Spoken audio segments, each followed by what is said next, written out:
Irsyadul Ibad halaman 7, yaitu tentang babul ilmi, ya, halaman 7, yaitu babul ilmi. Kemarin kita sudah membahas tentang bab tentang iman, sekarang tentang ilmu. Allah musannif rahimahullahu ta'ala wa nafa'ana bihi wa bi'allami wa bi'asrari fi dari mujib as-sa'ilin. Al-Fatihah. Dan Allah ta'ala yaftahuna futuhal arifin wa yafaduna fi din wa yu'allimuna rushda wal hikmah thumma al-badisi murad dunya wal akhirah. Walakin Allah ta'ala qad hajatuna ila walidina ashabina tullabina ma'alina hada'ana hadhihi mas'alah sayyidul murad dunya wal akhirah. وضم إلى جميع الخلافة العشرين أبو بكر وعمر وعثمان رضي الله عنهم إخوانه من الأنبياء والمرسلين والأولياء والشهداء الصالحين وشهادة الذين المقربين خصوصا إلى سبع شهادة رجال بدر السبع. وضم إلى جميع الأولياء 9 ورجل بيمسك جبريل وميكائيل وإسرائيل وجبريل الصالحين. وضم إلى جميع أهل من المسلمين والمسلمات والمؤمنين والمؤمنات من مشارق الأرض ومغاربها وبرها. ونخص ونجد معها ولا بسبب ولا أجل. وثم إلى رومهم خصوصا لأبينا شرف سكي من سمع جبين سلام سمع سرف أن الله تعالى يغفر لهم ويرحم وجنة مثواه. الفاتحة. أعوذ بالله من الشيطان الرجيم. بسم الله الرحمن الرحيم. الحمد لله رب العالمين الرحمن الرحيم مالك يوم الدين. إياك نعبد وإياك نستعين. اهدنا الصراط المستقيم صراط الذين أنعمت عليهم غير المغضوب عليهم ولا الضالين. رب اغفر لي ولوالدي والمؤمنين آمين. Sudah dibuka halaman 7, ya. Udah lihat, tahu halaman 7 lihat, tahu kan? Rubijaya 7 begini nih, ya. 7 nih begini, 7 bukan begini, salah, begini. Kalau begini berarti 8.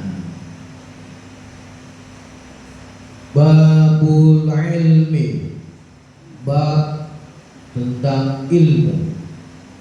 Kenapa dibaca babul ilmi? Kenapa bukan babul ilma, bukan ilmu, tapi babul ilmi? Di situ ada 2 kalimat, namanya disebut mudhof dan mudhof ilaih. Mudhof kalimat yang pertama, mudhof ilaih kalimat yang kedua. Ada kalimat yang disandarkan, kemudian ada kalimat yang disandarkan. Makanya mudhof ilaih itu hukumnya majrur, harus kasroh, nggak boleh babul ilma, babul ilmu, tapi babul ilmi. Asal katanya alima ya'lamu ilman, al ilmu asal katanya. Kemudian ada babu, maka dibaca babul ilmi, menjadi mudhof ilaih. Qala Allah Ta'ala, Allah berfirman. Qala telah berkata. Siapa yang berkata? Allah. Kalau siapa berarti itu kedudukannya menjadi fa'il. Ada subjek, ada objek. Nah, di sini siapa yang berkata? Allah, atau bersabda. Allah bersabda, yarfa'illahu alladhina amanu. Allah mengangkat siapa? Akan alladzina amanu, kepada orang-orang yang beriman. Ya. Ini ayat nih. Kalau Allah Ta'ala berarti ayat. Berarti ada di Al-Qur'an. Allah mengangkat derajat orang-orang yang beriman. Kemarin kita sudah membahas tentang bab iman, sekarang kita membahas bab ilmu. Berarti keutamaan orang beriman itu luar biasa. Allah mengangkat derajatnya itu orang beriman. Orang beriman cirinya bagaimana Pak? Ya satu, dia selalu menjalankan ketakwaan. Takwa itu bagaimana? menjalankan perintah Allah, kemudian menjauhi segala larangannya. Nah itu dia takwa. Maka esensi takwa itu orang yang beriman. Maka dalam Al-Quran kebanyakan Allah manggil orang yang beriman. Gak ada ya ayyuhal muslimun, gak ada. Paling ada paling 1, 2. Tapi kebanyakan di dalam Al-Quran itu Allah manggil orang yang beriman. Kenapa? Hanya orang berimanlah yang mau dipanggil oleh Allah nurut. Hanya orang berimanlah ketika disuruh mau. Hanya orang berimanlah ketika dikasih perintah menjalankan. Perintah puasa, ya ayyuhalladzina amanu kutiba alaikumussyam. Wahai orang-orang beriman, diwajibkan kepada kalian untuk berpuasa. Tuh, orang yang beriman lagi yang dipanggil. Gak ada ya Malik kutiba alaikumussyam. Wahai Malik, diwajibkan kamu untuk berpuasa. Belum tentu dia puasa. Kenapa? Belum tentu juga dia punya esensi keimanan. Bisa jadi dia sahur siang yang masuk ke ada hordengnya. Hordengnya Madain Bahari. Ya kan? Hordengnya dibuka Madain Bahari atau Madain Warta. Nah itu. Tapi kalau orang beriman dipanggil, siapa yang merasa beriman, jalan itu. Ketika ada godaan setan dibisikin, atau Malik lagi jalan sama Musa, tiba-tiba dalam badan puasa, dik, warteg nih. Karena Malik dipanggil oleh Allah dengan rasa keimanan, maaf, Kak Musa, inni shaimun, aku telah berpuasa. Dikit aja dik, mohon maaf, karena saya dipanggil oleh Allah. Apa itu? Karena Allah memanggilnya orang beriman. Tapi kalau orang yang beriman maliknya, kamu bisa ngajak, dik, yuk warteg. Ada yang lihat kan? Ada, gas. Atau wudhu, tahu-tahu airnya keminum sedikit, setetes saja menyegarkan. Telengah ke sana, telengah ke sini, nggak ada nih. Tidak. Tapi kalau orang yang beriman dia takut, walaupun tidak ada orang dia mengetahui. Innallaha alimun basirun. Allah itu maha melihat. Oh iya ada Allah. Allah selalu mengintai. Kanan ada malaikat, kiri ada malaikat, di sebelah depan ada, di belakang ada malaikat. Itu orang beriman. Ya, sendal bukan punya haknya, jadi pakai. Dia takut, oh iya di kanan ada malaikat, di kiri ada malaikat. Ya, jangan sendal temannya, sendal gurunya dipakai itu hilang, gosok, tuh. Walaupun sendal mirip-mirip kayak apa gitu ya kan, anak-anak ABG atau agak cewek-cewek dipakai juga sendal gurunya, digosok. Tahu tuh sendalnya mana ya? Tapi kalau orang yang beriman dia harus berhati-hati. Hal yang maksud atau syubhat dijaga tuh, dia nggak mau. Makanya di sini ya rafa'illahul ladzina amanu minkum, wahai orang-orang yang beriman dipanggil tuh oleh Allah. Wal ladzina utul ilma darajat, kemudian Allah memanggil orang yang berilmu. Nah, ini ada korelasinya. Pertama bab iman, kedua bab ilmu. Allah memanggil orang yang beriman, kemudian Allah memanggil orang yang berilmu. Makanya di sini kedudukan orang yang berilmu luar biasa. Orang yang menuntut ilmu itu dijamin oleh Rasulullah masuk surga, dijamin. Dijamin kenapa? Karena nggak semuanya orang mau menuntut ilmu itu mau. Kenapa? Godaannya kan ada sebuah kisah. Ada setan, ya, setan mengganggu orang yang ada di dalam musola atau masjid. Tiba-tiba dia ngacir keluar tuh setan, ketemu sama temennya. Bro, lu ngapa lari? Takut sama orang yang lagi sholat? Gak. Lalu kenapa lari-lari? Saya takut bukan sedang orang yang lagi sholat. Orang yang lagi sholat mah gua sentil juga hilang bacaannya. Lalu itu gua takut yang orang lagi tidur. Oh ternyata yang lagi tidur adalah orang yang berilmu. Saya takut. Orang yang lagi tidurnya takut dibandingkan sama orang yang lagi sholat. Orang yang lagi sholat itu ternyata orang yang gak berilmu. Biasa-biasa aja. Oh di sini berarti apa? Keluar biasa Allah mengangkat derajat orang yang berilmu. Man salaka tariqan fihi ilman yaltasimu bihi ilman sahalallahu lahu tariqan ilal jannah. Siapa orang yang menuntut ilmu, maka Allah akan mempermudah orang itu ke dalam surganya Allah. Asik itu, menuntut ilmu. Ya kan? Pagi, siang, sore, malam terus menuntut ilmu. Pesantren begitu. Ya kan? Kita 2:30 bangun, sholat aja, sholat tahajud terus digeber, walaupun kita suruh juga terus pagi baca kitab lagi, istirahat, mandi, sarapan, belajar lagi formal, nyampe 12:30 sholat zuhur, makan, istirahat, asar bangun lagi, belajar lagi. Kenapa? Memang harus hidup-hidup menuntut ilmu. Jangan merasa cukup. Jadilah sebuah gelas yang kosong, selalu diisi, selalu menerima. Tapi jangan merasa kita cukup. Saya udah bisa belajar. Ya kan? Maka di kegiatan Rawis ini jangan hanya sekedar keagamaan saja. Dunia digital, dunia pengetahuan, dunia apapun itu ajarkan. Administrasi, kearsipan, harus diajarkan.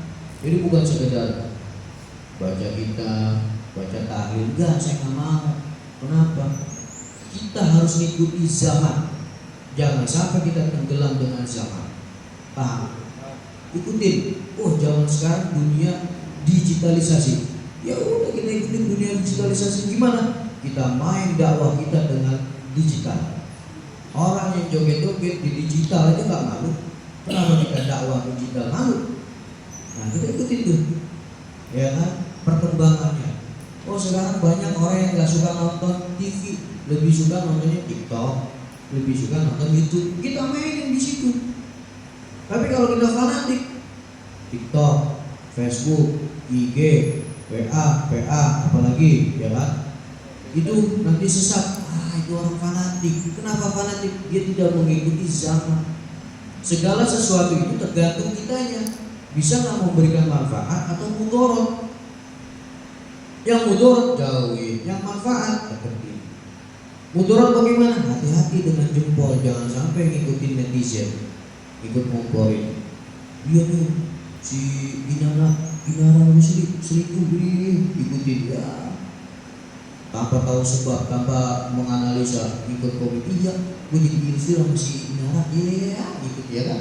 Jadi apa? Dosa jariah, ya kan?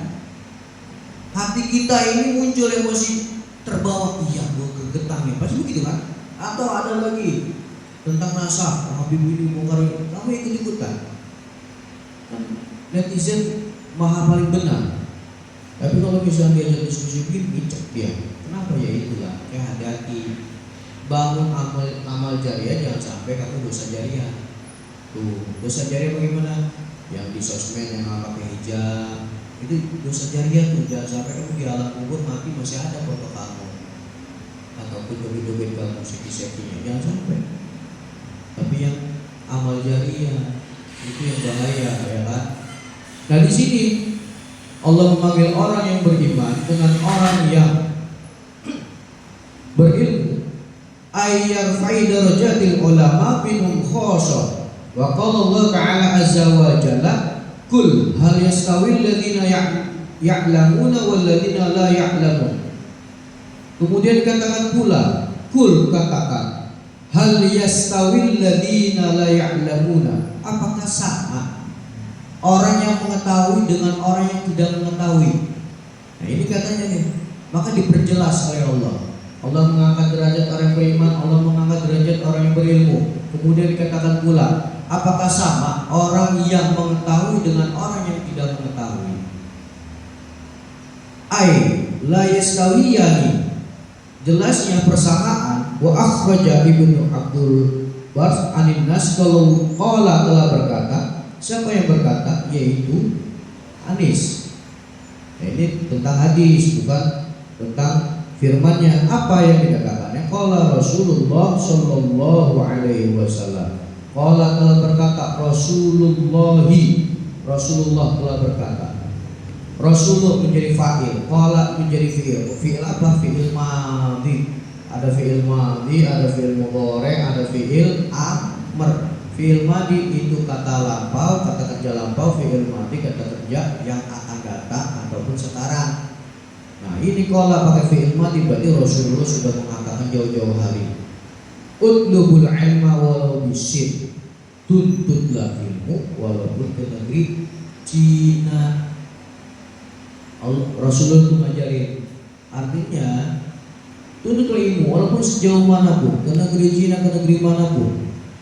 Kenapa Rasulullah mengambil negara Cina? Karena berarti Rasulullah sudah memprediksi Cina itu luar biasa teknologinya. Dulu yang terkenal HP-nya, HP Cina. Wah, murahnya sejuta umat HP-nya. Ya kan? Mobilnya sekarang, mobil Cina banyak. Salah satunya apa? Avanza. Ya kan? Kenapa Rasulullah mengambil negeri Cina? Oh, berarti Cina itu mengikuti zaman teknologi. Kita pun sama, jangan sampai ketinggalan teknologi. Jangan fanatik, ya. Fanatik itu merasa diri paling benar gitu, fanatik itu. Kita mengadakan kegiatan ini dibilang ini sesat, nggak ada di zaman Rasulullah. Kita mengadakan acara sesat, ini nggak ada di zaman Rasulullah. Kita bukan di zaman Rasulullah, kita di zamannya ulama. Ada namanya zaman Rasulullah, zamannya para sahabat, para khalifah ya, sahabat, kemudian para tabi'in, tabi'at, ulama, wali. Kita ini kalau ikutin zaman Rasulullah, ada nggak zaman Rasulullah motor? Kagak ada yang ontak. Itu namanya bid'ah. Ngikut-ngikut. Di zaman Rasulullah nggak ada, kemudian diadakan. Itu orang yang mengatakan tahlilan bid'ah, sesat. Di zaman Rasulullah nggak ada tahlilan, memang tidak ada. Kenapa? Makanya Makkatul Mukarramah, Makkah itu disebut namanya kota jahiliyah. Kenapa disebut kota jahiliyah? Karena dulu orang Mekah itu orang-orang yang bodoh, apapun disembah. Ada roti terbentuk dari orang disembah, patung disembah, bintang yang bergerak-gerik disembah, ahli nujum, bintang disembah, matahari disembah. Saking apa? Bodohnya. Makanya kata Rasulullah, hati-hati, nggak boleh kayak begitu-gituan. Ziarah kubur, Rasulullah pernah mengatakan tidak boleh berziarah kubur. Tapi lama-kelamaan Rasulullah memberikan apa? Perkataan lagi, kalian boleh berziarah, tapi jangan sampai meminta kepada kuburan. Awalnya nggak boleh, kenapa? Takutnya nanti kuburan disembah juga. Tapi lama-lama semakin dewasa, semakin pintar orang Mekah, diperbolehkan. Ya kan, perempuan yang tadinya nggak boleh, akhirnya kata Rasulullah dikit-dikit boleh. Supaya apa? Oh iya, biar supaya umat tuh nanti ingat mati. Nih mati kayak begini nih, dikuburinya, gitu loh. Jadi jangan sampai hanya baca satu perspektif, satu pandangan, tetapi ada pandangan lagi. Ada Rasulullah pertama dia mengatakan hadisnya tidak boleh. Gak lama kemudian pada zaman selanjutnya diperbolehkan. Jadi setiap zaman itu ada modifikasi hadis, tetapi tidak diakal-akali. Kenapa seperti itu? Karena Islam itu selalu mengikuti zaman. Tetapi segala contoh yang diberikan oleh Rasulullah itu sudah modern, sudah diprediksi. Contoh Imam Syafi'i. Imam Syafi'i menganalisa apa? Tentang perempuan, tentang haid, bahwa haid lebih dari 15 hari atau 14 hari itu maka disebut darah istihadah, darah penyakit, maka wajib sholat, maka wajib puasa. Itu bisa menganalisa. Kenapa ulama-ulama gitu? Karena Allah memberikan kecerdasan. Menelitinya bagaimana Pak? Ya Allah, bukan berarti meneliti langsung ditangkap begitu, enggak. Beda dengan dokter, ya kan?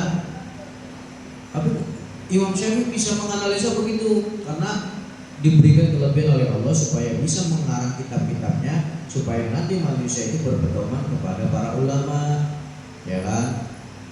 Utlubul ilma walau bisin, fa inna talabal ilma fariidatun ala kulli muslimin. Ala kulli muslimin innal malaikata ajnatiha li talibil ilmi yudha bima yatlubu. Bahwa menuntut ilmu itu sebuah kewajiban. Wajib tuh. Ya, menuntut ilmu wajib. Sampai kapan wajib ala kulli muslimin? Selagi masih statusnya kamu muslimah, maka wajib menuntut ilmu. Jadi, muslim bukan? Maka wajib menuntut ilmu. Muslimah, maka wajib menuntut ilmu. Bukan nama kamu muslimatun ya. Maka wajib menuntut ilmu.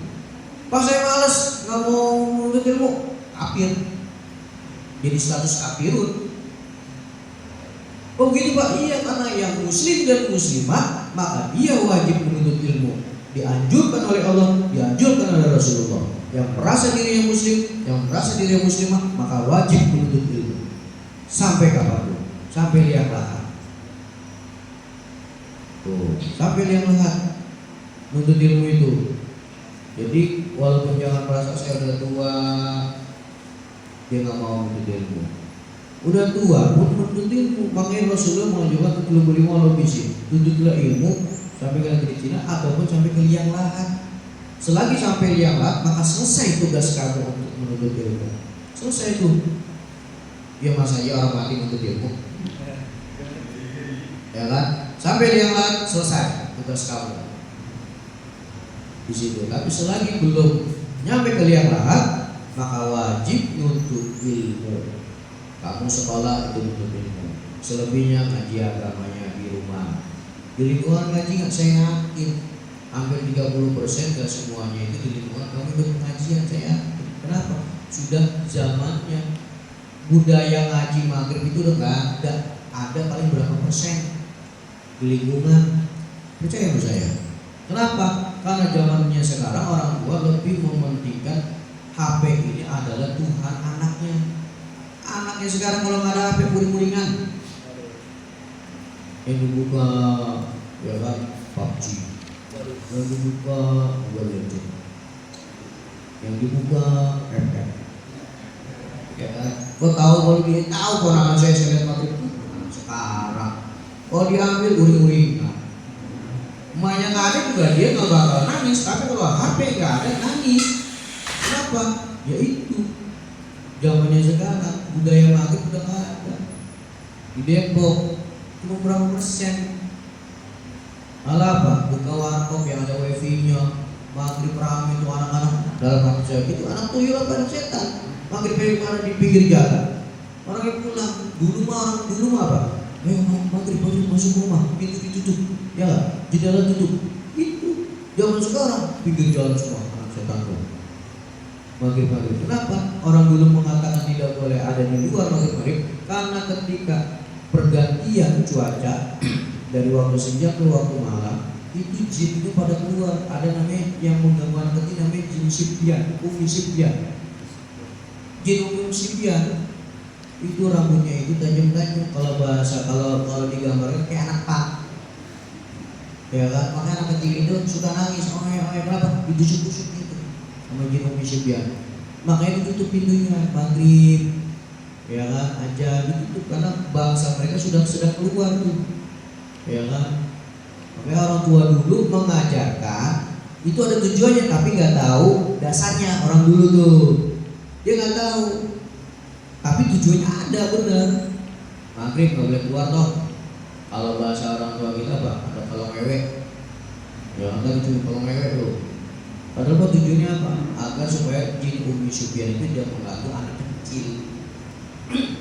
Tuh orang dulu itu ngajarinya. Akhirnya apa? Kita pun jadi takut. Kadang suka ngintip. Kalau ngewe ya kan. Tapi sekarang orang tua yang ngajari nggak mau tahu ya kan. Apakah anaknya sudah sholat? Apakah ini bahaya budayanya. Kita ngikutin zaman bukan berarti zaman itu menenggelamkan keilmuan kita. Tapi apa? Disitulah kita mengikuti zaman agar zaman itu tidak menenggelamkan tradisi keagamaan kita, ajaran syariat Rasulullah, ajaran akidah Allah. Kita jangan sampai Itu ya, budaya maghrib udah nggak ada. Di Kirana budaya maghrib masih banyak di lingkungan. Ada paling cuma berapa persen ya kan? Sedih nggak tuh anak-anak. Anak SMA pun sama, mau kelas 3, mau kelas 2 itu belum semuanya bisa baca Al-Quran. Pas saya tanya di lingkungan ngaji gak? Enggak Pak. Jadi ngajinya di mana? Masa di sekolah? Waktunya nggak cukup ngajarin 30 anak, 20 anak, ya kan? Nah ini yang menyedihkan. Jangan sampai orang tua meninggal kamu nggak bisa ngajiin, nggak bisa baca yasin. Baca yasinnya Latin, yasin, ya kan? Nah ini menyedihkan. Makanya nanti di ROIS ada program selanjutnya apa? Kelas 10 wajib hafal doa fardu setelah sholat fardu. Kelas 11 wajib hafal doa tahlil beserta tawassulannya. Kelas 12 wajib bisa mimpin tahlil, doa tahlil sama doa sholat fardu. Wajib di ROIS. Ya. Kelas 10 wajib hafal doa fardu setelah sholat fardu. Itu wajib tuh. Nanti pengurus siapin doa-doanya, itu saya revisi. Kasih waktu selama 2 bulan wajib hafal semua. Kelas 11 tawassul tahlil, doa tahlil wajib hafal. Jadi mimpin tahlil kelas 11 sudah bisa. Kelas 12 bisa mimpin tahlil, doa tahlil, doa setelah fardu. Itu doanya berbeda, doa tahlil dengan doa salat fardu berbeda, jangan disamain. Tentang bahasa Arab bacanya sama aja. Itu kejadian saya nih, waktu kemarin saya berapa hari ya, 4 harian tahlilan di orang tua saya di Palu. Itu ustadznya baca doanya saya paham, dikira saya nggak paham kali. Orang tua tahlil dia baca doa apa? Puter-puter doanya. Rabbana atina fid dunya hasanah wa fil akhirati hasanah wa qina adzabannar. Allahumma shalli ala sayyidina. Cuma puter-puter. Doa tahlilnya mana? Doa almarhum bapak saya mana? Nah ini. Dikira saya nggak paham bahasa Arab kali. Nah itu membodohin umat, nggak ngerti tapi memaksakan paham. Makanya kata Imam Al-Ghazali itu manusia itu terbentuk ada berapa golongan? Ada 4. Ar-rajulu annahu yadri la yadri. Ada seseorang yang tahu tapi dia pura-pura nggak tahu. Atau sebaliknya, ar-rajulu la yadri annahu la yadri. Ada seseorang yang nggak tahu tapi pura-pura tahu. Nah itu Imam Ghazali mengatakan, kalau nggak tahu udah katakan nggak tahu, gitu loh. Jangan sampai gak simik diambil baca. Dalam hati saya, kalau gitu mesti doa. Ini sekedar ihtiram, takdim, menghormati ustadz lingkungan. Maksud saya, kalau udah nggak paham, belajar. Maksud saya, belajar kan. Udah dipanggil ustadz loh, bahasa kasarnya. Bukan kita menjadi ustadz. Yang namanya ustadz itu harus mempunyai pencerahan buat umat. Kalau nanti ada umat nanya, ada solusinya jawabannya menurut apa? Al-fuqaha, para ulama fikih. Ya, kasih saran, jangan sampai umat itu disesatkan dengan dalil yang tidak berdasarkan para ulama. Belajar, makanya semakin kita menjadi pengajar, maka kita rajin belajar. Ya, kamu mau jadi pengajar, belajar yang rajin. Siapa orang mau jadi mu'allim, maka jadilah kamu pelajar yang sesungguhnya. Semakin kamu mengajarkan ilmu, dicas lagi. Dicas apa? Datang ke guru kamu, belajar lagi. Sama, saya pun sama. Ketika saya ngapa, saya nelpon atau minta ketemuan. Guru di mana? Kiai di mana? Yang mau mutola'an. Ya, kadang guru kita bang ingat kita masa dulu saat itu ketemu, kok aja. Iya, itu masa dulu. Kiai tahu lagi dong. Kita pengen. Kenapa? Kita masih meyakini tentang keberkahan. Kalau ketemu Kiai ini, saya nih, Kiai tahu lagi dong. Saya pengen tabung. Karena saya yakin dengan tabungan Kiai, dia ridho, saya ridho, saya dapat ilmunya. Jujur di pesantren punya yang namanya kitab kuning ataupun amsilati, saya itu di pesantren itu kebanyakan apa? Kagak ngertinya, nggak ngertinya dibilang playboy nggak juga, ya kan? Ya kan jalan ketemuan Santri Putri, ketemunya apa? Jam 3 malam pas lagi sholatnya, bayangin ketemu wudhu Pak Masan sama-sama. Dulu mah belum ada, nggak boleh megang WA. Jadi apa? Saya manggil teman saya, tulis sini apa? Tulis ini. Pakai surat cita-citaan. Dia tulisin, saya kasih cemilan. Ini cemilan, dia tulisin pokoknya. Tulisnya cakep. Kalau saya jelek. Tapi kata-kata cakep. Dia tulis gini, Assalamualaikum warahmatullahi wabarakatuh. Mohon maaf mengganggu waktunya. Dengan secari kertas putih ini dengan kata yang kekurangan serta tanpa kesempurnaan. Sebenarnya saya suka sama kamu. Ditambah teman-temannya, bro jangan begini-gini. Jadi coba-coba gimana. Nah, akhirnya apa? Besok dikasih sama teman saya pakai buku. Nih ada buku dari siapa? Mama. Nah, dibaca lagi, dikasih lagi, dibalas sama dia positif. Wangi. Dengan kertas pun pena itu kesannya luar biasa dibandingkan WA biasa WA mah. Tapi kalau kertas, masya Allah, kita nyimpen rapi banget, itu pakai sampai kalah kita lipatnya. Surat mah rapi ya kan. Ketika razia, aman saya nggak pernah ini ya. Saya naruh apa? Naruhnya di kaos kaki saya. Naruhnya di mana? Rapi saya. Tapi ketemu suatu saat kena apesnya, ketemu sama ustazah yang pengalamannya jauh ya. Lu di sini, Pak dia bu, kamu pacaran sama ini ya? Kagak bu. Yang benar, kagak. Oh surat udah sama saya. Bohong, bener. Mau saya lempar ke sini suratnya biar dibaca sama anak. Bu, tak dulu. Surat yang mana nih? Ada pokoknya. Kamu jujur atau enggak? Kalau kamu jujur aman. Kalau kamu nggak jujur, saya lempar surat dari sini biar dibaca. Akhirnya apa? Saya nggak. Iya bu, surat mana ya? Mana suratnya bu? Agak ada. Akhirnya saya apa? Ngaku di situ. Pintar dia pengalamannya ustazahnya tuh. Padahal mah suratnya nggak ketemu. Saya orang rapi. Saya mikir, masa iya saya udah nyimpen rapi banget. Ya. Masa sih penasaran saya masih dalam hati masih bertarung tuh. Masa sih ketahuan? Masa iya juga kalau misalnya baca depan umum kan bahaya. Isi surat dia kan dengan si A si B. Akhirnya nyerah. Ya udah saya nyerah. Pas ditanya memang nggak ada suratnya, mana suratnya? Ibu katanya ada surat, nggak ada, saya bohong. Nah, saya ngaku di situ. Nah disitulah apa namanya, walaupun dengan secara gitu. Ketika pulang, anak santri itu senang apa? Bisa nelpon, pakai koin dulu tuh, ya kan? Pakai koin. Saya dulu pulang masih di radio dalam. Saya lagi pulang tuh, lagi pengen pulang nih. Biasa, anak muda ada di dalam. Jaksel. Buat nelpon koin, masih nelpon koin. Assalamualaikum, Pak Ustaz. Salam. Bisa bicara dengan si ini nggak? Ya. Ini dengan siapa? Ini dari keluarganya. Panggilnya tuh. Modus lah, santri, seribu akal. Kadali. Panggilnya tuh. Assalamualaikum. Ini kamu ya? Iya. Ini aku nih lagi di rumah. Oh ya. Oh panjang ngobrol nih. Sampai koin saya habis, mana kok dia habis ya. Itu saking apanya? Orang yang menuntut ilmu itu bisa menjaga dirinya dan punya fondasi. Makanya orang yang punya keimanan, punya keilmuan, Allah angkat derajatnya. Makanya jangan sampai iman gak punya, ilmu gak punya. Yang itu yang bahaya lik. Bahaya lik.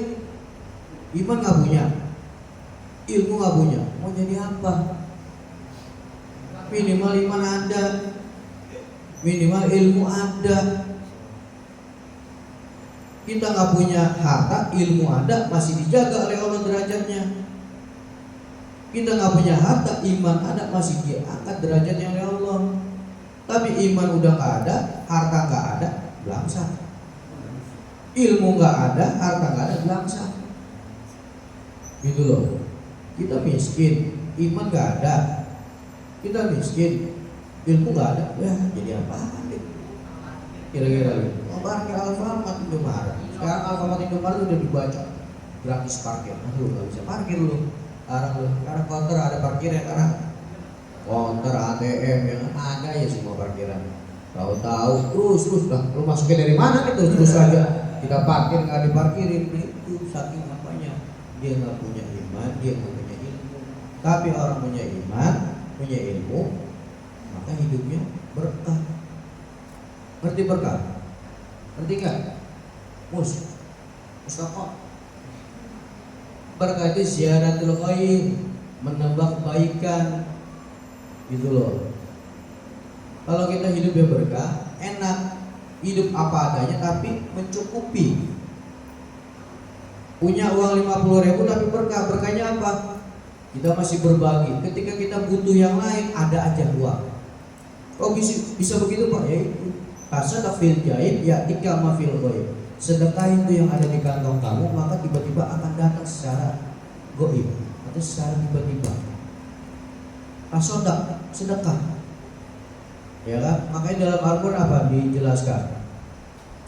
Wa ma akhrajani ila ajabin qarib fatasaddaq.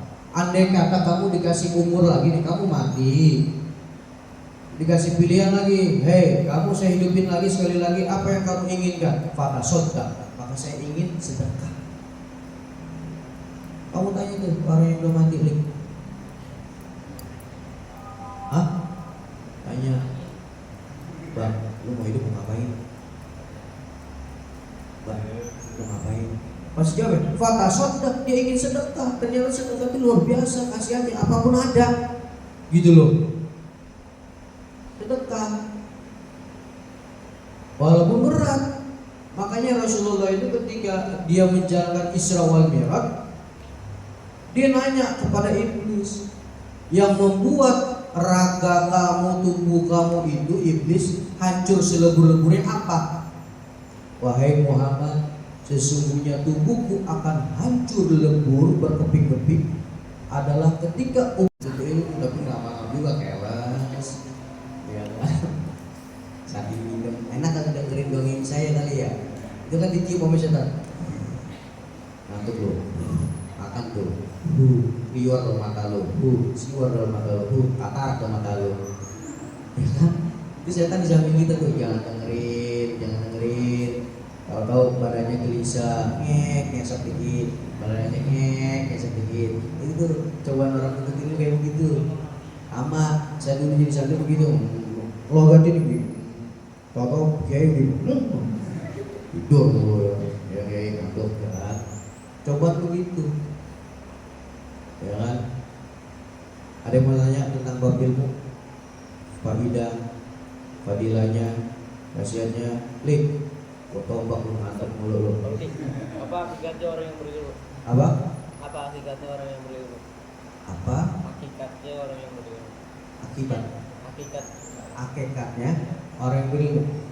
Hakikat orang yang berilmu, semakin orang itu ilmunya tinggi, maka ilmu bijaksananya itu terlihat. Bisa memanusiakan manusia, kemudian bisa menghormati dengan hewan ataupun alam. Itu semakin orang yang ilmunya tingkat tinggi itu. Hakikat orang yang berilmu, dia tidak menggampangkan orang lain menyalahkan. Kemudian bisa memanusiakan manusia. Paham? Memanusiakan manusia. Contoh, ketika kita mau makan bareng, sini makan bareng. Gitu loh. Walaupun dia gembel, walaupun dia murid kita, walaupun bawahan kita, sini makan. Itu namanya memanusiakan manusia. Ataupun dengan hewan, kita kasih kelebihan makanan kita. Atau dengan alam. Alam bagaimana? Jaga kebersihannya. Kenapa? Itulah hakikat orang yang berilmu. Hakikat orang berilmu itu dia merasa dirinya tidak punya apa-apa. Ibarat jarum itu dijatuhkan di dalam dasar lautan. Bisa kelihatan nggak kira-kira? Nggak bisa. Saking apa? Kecilnya. Itu hakikat orang yang berilmu. Tapi hakikat orang yang sombong, dia merasa dirinya paling tinggi. Dia paling merasa benar, merasa suci, merasa paling inilah yang lain salah, dia yang benar. Itu hakikat yang berilmu. Dia bijaksana. Kemudian bisa memanusiakan manusia. Nggak pakai dikit-dikit dalil, nggak pakai dikit-dikit gini. Tapi apa? Dia lebih ke prakteknya. Jadi saya punya kiai, punya orang tua. Apa sih namanya ya? Jadi bapaknya kiai saya lah. Orangnya biasa, tapi ilmunya tinggi. Ilmu apa? Ilmu memanusiakan manusia luar biasa. Santri dikasih makan kalau malam, Jadi santrinya kalau lagi hafalan nih, dia datang pakai sarung, udah makan lo? Belum, Wan. Kita punya Wan, karena udah tua gitu. Belum, Wan. Lo makan singkong, makan. Kita seneng. Zaman dulu dedek, tau nggak dedek? Apa ya? Kayak susu bisa dibikinin tuh, dedek. Dimakan juga sama santri, dedek tuh. Pakai gula manis tuh enak. Jadi apa ya? Kayak adonan gitu. Itu buat apa? Buat ganti laparnya. Saking apa ya? Orang kalau lagi nuntut ilmu cepet lapar. Nguras pikiran, perut, dedek yang biasa buat makan bebek tuh. Ya kan? Sama santri disikat waktu itu zaman saya. Saking laparnya. Saking apa ya kita? Keekonomiannya, ya kan kita, ya kan? Atau kadang air nggak ada yang belum matang, air wudhu juga gue sikat, kita minum. Karena kenapa? Allah meyakini menjaga orang yang menuntut ilmu. Nah itu orang yang hakikat. Allah. Masih nggak percaya juga mati. Coba aja dong. Nanti kalau udah nyampe di alam kubur, datang ke mimpi saya, Pak, bener kata bapak, saya masuk surga. Terus ngapain? Habis saya sedih ke mati duluan. Ya kan? Itu karena kita sudah niat belajar, datang dari berangkat dari rumah datang ke sini niat belajar, tiba-tiba mati, sudah ajalin kan enak. Enak sebenarnya kita mati tiba-tiba di jalan, kenapa? Nggak merepotkan. Punya prinsip hidup nggak ngerepotin orang, mati nggak ngerepotin orang. Gitu loh. Hidup nggak ngerepotin orang, mati pun jangan ngerepotin orang. Jangan sampai seperti mau merepoti mulu, sampai ngeluh kita. Susah banget orang mati tinggal mati apa ya? Masih begitu ngeluh kan? Iya. Tapi kalau kita matinya blok langsung. Alhamdulillah ya Allah. Masih di rumah sakit juga dia udah masuk ke ajalnya. Enggak permudah, husnul khotimah. Kan enak begitu. Ini udah matinya susah. Ayo nyebut asyhadu an la ilaha illallah. Sampai besok-besok kayak begitu gitu. Kapan matinya, Mbak? Pasti doa kita begitu, ya Allah. Kalau memang jalanmu yang terbaik, cabutlah nyawa. Pasti begitu kita doanya. Kenapa? Kita yang hidup merasa bingung, serba bingung dan apa ya? Jengkel, mau mati susah banget. Nah kita jangan sampai gitu. Makanya setiap doa baca ya Allah biha ya Allah. Rumah gak punya penyakit kencing batu karena dia jongkok. Coba dia gitu ya, kotak. Ya, anak lagi awas pipinya anak kalau kencingnya diri ketemu saya lagi kencing. Pak tapi kita kencingnya diri di situ gimana? Nggak apa-apa. Kalau tempatnya ya itu namanya ad-darurat tubihul madhur. Kalau sifatnya darurat boleh. Kalau kamu kencingnya di situ jongkok belepotan airnya karena kerannya nggak benar. Ya, kamu jangan sampai salah konsep nih. Ada kalau di jongkok akhirnya dikencingin di sana jongkok. Tahu pas bangun. Lah nggak balik basah.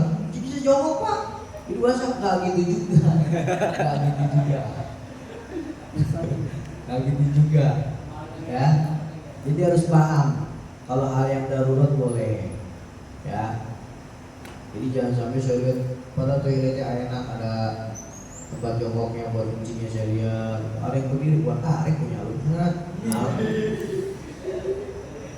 iyalah kalau itu udah tahu ilmunya dipraktekin, ya. Kalau sudah tahu ilmunya maka dipraktekin. Anak perempuan pun sama.